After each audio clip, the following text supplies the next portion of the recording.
guys, welcome to my channel. I'm Alisha, I'm from India, currently living in Canada. Today I'm going to talk about something that's extremely important, which is how to find housing or accommodation in Canada.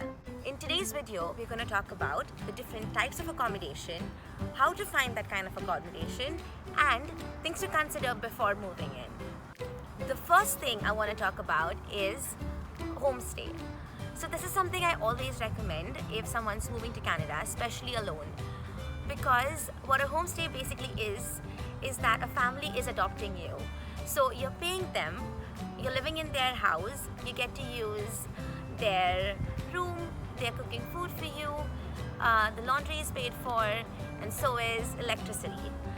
I really think that this is beneficial because you find home away from home. They become your family. You call the homestay mom your mom, and you can actually maintain a relationship with them forever.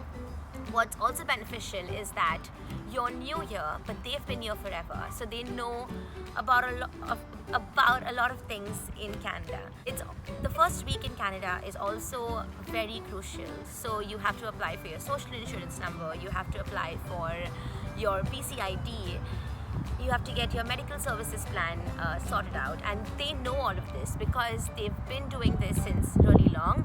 Chances are they've already had another host student before. Also, this is verified by college, so you don't have to do a background check yourself. The only drawback is that it's a little more expensive compared to other sorts of accommodation, but again, you're getting everything for that certain amount that you're paying. Another type of accommodation I want to speak about is renting a house, a room, or an apartment. This is one of the cheapest ways to go about it. I would recommend not missing orientation because that's where you meet people. You can ask them if they already have a house out here. Talk to them if they didn't. A lot of people just talk to each other and then try finding houses for each other. Two would be checking online portals like Kijiji or Craigslist or Facebook groups. I'm sure your college has a housing Facebook group too, or your city will surely have a housing Facebook group. The only drawback for renting an apartment in Canada, especially if you're new, is a reference check.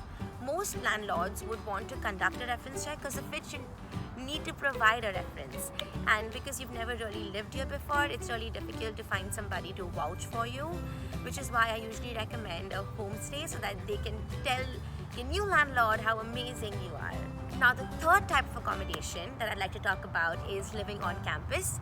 This is usually the most expensive, but it has really good amenities. You're not really spending time on travel, you're just there. It's also nice because you get to meet new people, you get to meet so many friends. Yeah, so that's something I recommend too. Now let's talk about things to consider. Since you're moving to Canada for the first time and you don't want to be homeless as soon as you get here, you should probably book an Airbnb or a homestay so that you can come here, live here, and then look for accommodation, the kind of accommodation that you like. The location, it's extremely important. You need to know if there are bus routes close to your house, especially if you don't drive, or else in the fall and the winter you're going to hate everything about this place. Rent of your lease. Most houses out here have a lease, a contract that you have to sign. It could be for 6 months or it could be for a year. You need to check what happens if you break that contract. You also need to check about how often the rent increases and by how much percent. If you have a pet, you'll have to check about pet regulations, if they're allowed to live with you, damage from previous tenants, and you'll also have to check out what's included in the rent, whether utilities are included or not. We've now reached the end of my video. This was all about finding housing in Canada or accommodations. If you found this video helpful, please give me a thumbs up. Also subscribe to my channel, and if you think this is going to help somebody, please share my video with them. Thank you.